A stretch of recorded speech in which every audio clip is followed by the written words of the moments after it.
40. The Flower Nymphs. At the lower temple on Mount Lao, the camellias are 20 feet in height, and many spans in circumference. The peonies are more than 10 feet high, and when the flowers are in bloom the effect is that of gorgeous tapestry. There was a Mr. Huang, of Chao Chao, who built himself a house at that spot, for the purposes of study, and one day he saw from his window a young lady dressed in white wandering about amongst the flowers. Reflecting that she could not possibly belong to the monastery, he went out to meet her, but she had already disappeared. After this he frequently observed her, and once hid himself in a thick foliaged bush, waiting for her to come. By and by she appeared, bringing with her another young lady dressed in red, who, as he noticed from his distant point of observation, was an exceedingly good-looking girl. When they approached nearer, the young lady in the red dress ran back, saying, "There is a man here," whereupon Mr. Huang jumped out upon them, and away they went in a scare, with their skirts and long sleeves fluttering in the breeze, and perfuming the air around. Huang pursued them as far as a low wall, where they suddenly vanished from his gaze. In great distress at thus losing the fair creatures, he took a pencil and wrote upon a tree the following lines. "The pangs of love my heart enthrall as I stand opposite this wall. I dread some hateful tyrant's power, with none to save you in that hour." Returning home he was absorbed in his own thoughts, when all at once the young lady walked in, and he rose up joyfully to meet her. "I thought you were a brigand," said his visitor, smiling, "you nearly frightened me to death. I did not know you were a great scholar whose acquaintance I now hope to have the honor of making." Mr. Huang asked the young lady her name, etc., to which she replied, "My name is Xiang Yu, and I belong to Pingyangxiang, but a magician has condemned me to remain on this hill much against my own inclination." "Tell me his name," cried Huang, "and I'll soon set you free." "There is no need for that," answered the young lady. "I suffer no injury from him, and the place is not an inconvenient one for making the acquaintance of such worthy gentlemen as yourself." Huang then inquired who was the young lady in red, and she told him that her name was Chang Su, and that they were half-sisters. "And now," added she, "I will sing you a song, but please don't laugh at me." She then began as follows: "In pleasant company the hours fly fast, and through the window daybreak peeps at last. Ah, would that, like the swallow and his mate, to live together were our happy fate." Huang here grasped her hand and said, "Beauty without and intellect within, enough to make a man love you and forget all about death, regarding one day's absence like the separation of 1,000 years. I pray you come again whenever an opportunity may present itself." From this time the young lady would frequently walk in to have a chat, but would never bring her sister with her in spite of all Mr. Huang's entreaties.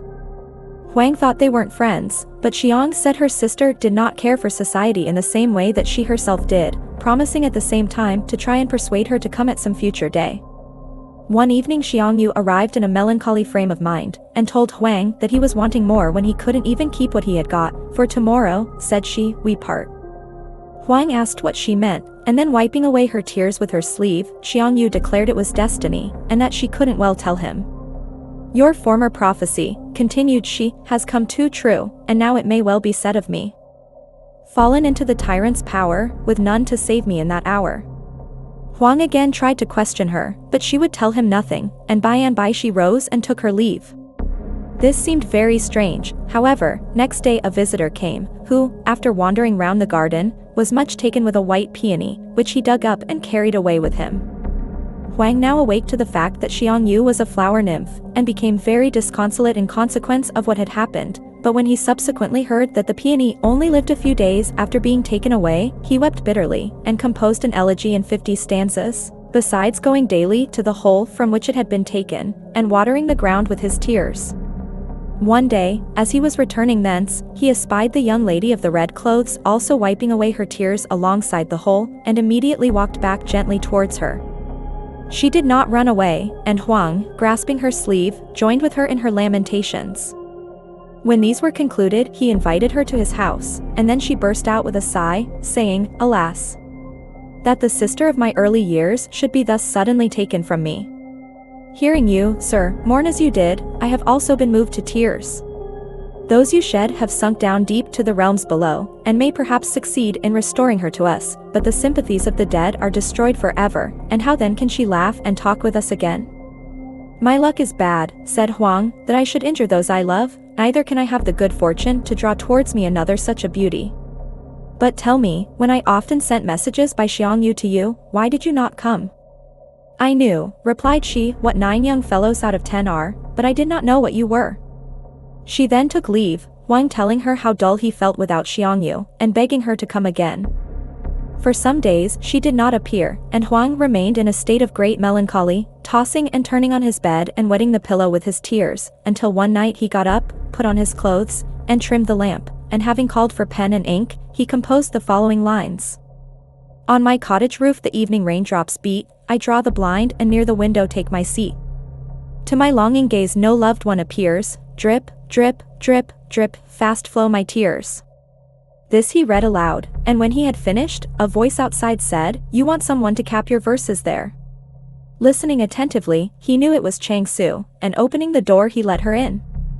She looked at his stanza, and added impromptu, She is no longer in the room, a single lamp relieves the gloom, one solitary man is there, he and his shadow make a pair. As Huang read these words his tears fell fast, and then, turning to Chang Su, he upbraided her for not having been to see him. I can't come so often as Xiangyu did, replied she, but only now and then when you are very dull. After this she used to drop in occasionally, and Huang said Xiangyu was his beloved wife, and she his dear friend, always trying to find out every time she came which flower in the garden she was, that he might bring her home with him, and save her from the fate of Xiangyu. The old earth should not be disturbed, said she, and it would not do any good to tell you.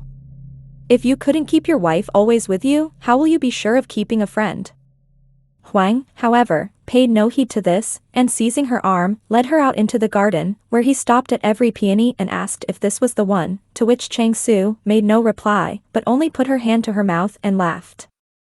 At New Year's time Huang went home, and a couple of months afterwards he dreamt that Chang Su came to tell him she was in great trouble, begging him to hurry off as soon as possible to her rescue. When he woke up, he thought his dream a very strange one, and ordering his servant and horses to be ready, started at once for the hills. There he found that the priests were about to build a new room, and finding a camellia in the way, the contractor had given orders that it should be cut down.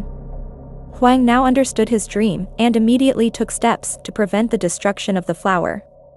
That night Chang Su came to thank him, and Huang laughed and said, It serves you right for not telling me which you were.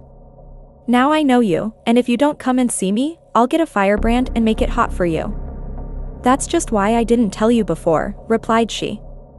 The presence of my dear friend, said Huang, after a pause, makes me think more of my lost wife. It is long since I have mourned for her. Shall we go and bemoan her loss together? So they went off and shed many a tear on the spot where formerly Xiangyu had stood, until at last Chang Su wiped her eyes and said it was time to go. A few evenings later Huang was sitting alone when suddenly Chang Su entered, her face radiant with smiles. Good news, cried she, the flower god, moved by your tears, has granted Xiangyu a return to life. Huang was overjoyed, and asked when she would come, to which Chang Su replied that she could not say for certain, but that it would not be long. I came here on your account, said Huang, don't let me be duller than you can help. All right, answered she, and then went away, not returning for the next 2 evenings. Huang then went into the garden and threw his arms around her plant, entreating her to come and see him, though without eliciting any response. He accordingly went back, and began twisting up a torch, when all at once in she came, and snatching the torch out of his hand, threw it away, saying, You're a bad fellow, and I don't like you, and I shan't have any more to do with you. However, Huang soon succeeded in pacifying her, and by and by in walked Xiangyu herself. Huang now wept tears of joy as he seized her hand, and drawing Chang Su towards them, the 3 friends mingled their tears together. They then sat down and talked over the miseries of separation, Huang meanwhile noticing that Xiangyu seemed to be unsubstantial, and that when he grasped her hand his fingers seemed to close only on themselves, and not as in the days gone by. This Xiangyu explained, saying, When I was a flower nymph I had a body, but now I am only the disembodied spirit of that flower. Do not regard me as a reality, but rather as an apparition seen in a dream. You have come at the nick of time, cried Chang Su, your husband there was just getting troublesome. Xiangyu now instructed Huang to take a little powdered whiteberry, and mixing it with some sulfur, to pour out a libation to her, adding, This day next year I will return your kindness. The young ladies then went away, and next day Huang observed the shoots of a young peony growing up where Xiangyu had once stood. So he made the libation as she had told him, and had the plant very carefully tended, even building a fence all round to protect it. Xiangyu came to thank him for this, and he proposed that the plant should be removed to his own home, but to this she would not agree, for, said she, I am not very strong, and could not stand being transplanted. Besides, all things have their appointed place, and as I was not originally intended for your home, it might shorten my life to be sent there. We can love each other very well here. Huang then asked why Chang Su did not come, to which Xiangyu replied that they must make her, and proceeded with him into the garden, where, after picking a blade of grass, she measured upwards from the roots of Chang Su's plant to a distance of 4 feet 6 inches, at which point she stopped, and Huang began to scratch a mark on the place with his nails. At that moment Chang Su came from behind the plant, and in mock anger cried out, You hussy you! What do you aid that wretch for? Don't be angry, my dear, said Xiangyu, help me to amuse him for a year only, and then you shan't be bothered anymore. So they went on, Huang watching the plant thrive, until by the spring it was over 2 feet in height. He then went home, giving the priests a handsome present, and bidding them take great care of it. Next year, in the 4th moon, he returned and found upon the plant a bud just ready to break, and as he was walking round, the stem shook violently as if it would snap, and suddenly the bud opened into a flower as large as a plate, disclosing a beautiful maiden within, sitting upon one of the pistils, and only a few inches in height.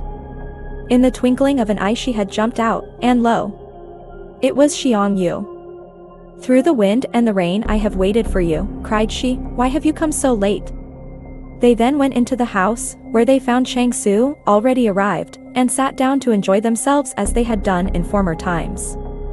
Shortly afterwards Huang's wife died, and he took up his abode at Mount Lao for good and all. The peonies were at that time as large round as one's arm, and whenever Huang went to look at them, he always said, Someday my spirit will be there by your side, to which the 2 girls used to reply with a laugh, and say, Mind you don't forget. 10 years after these events, Huang became dangerously ill, and his son, who had come to see him, was very much distressed about him. I am about to be born, cried his father, I am not going to die. Why do you weep? He also told the priests that if later on they should see a red shoot, with 5 leaves, thrusting itself forth alongside of the peony, that would be himself. This was all he said, and his son proceeded to convey him home, where he died immediately on arrival. Next year a shoot did come up exactly as he had mentioned, and the priests, struck by the coincidence, watered it and supplied it with earth. In 3 years it was a tall plant, and a good span in circumference, but without flowers. When the old priest died, the others took no care of it, and as it did not flower they cut it down. The white peony then faded and died, and before long the camellia was dead too. Thanks for watching. Please like the video and subscribe to the channel for more excellent content.